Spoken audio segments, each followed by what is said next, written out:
Front desk executives માટે આ question છે. Is it true I get PNP in front desk if my background is in same field in bachelors?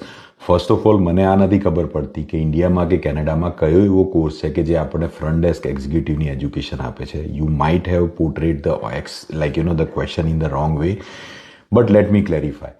If in case your front desk experience is falling into tier 0, 1, 2, 3 occupation, you can qualify for one of the PR pathway, like, suppose front desk supervisor હોય તો that's a different thing.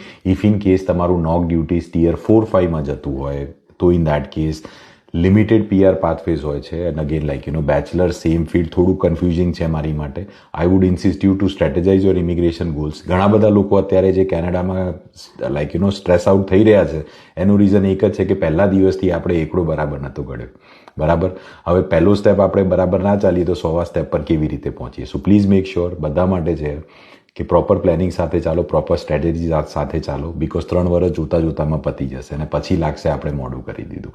આપણે મોડું નથી થવાનું, આપણે મોડું નથી કરવાનું. આપણે રાઇટ વેથી એપ્લિકેશન્સ કરવાની છે સો દેટ આપણે લાસ્ટ મોમેન્ટ ટેન્શન ના કરીએ. અને સ્ટીલ તમારી એપ્લિકેશન્સમાં જો તમે લાસ્ટ યરમાં હોવ તો પણ કનેક્ટ કરો, કન્સલ્ટેશન બુક કરો, ડિસ્કસ કરીએ આપણે.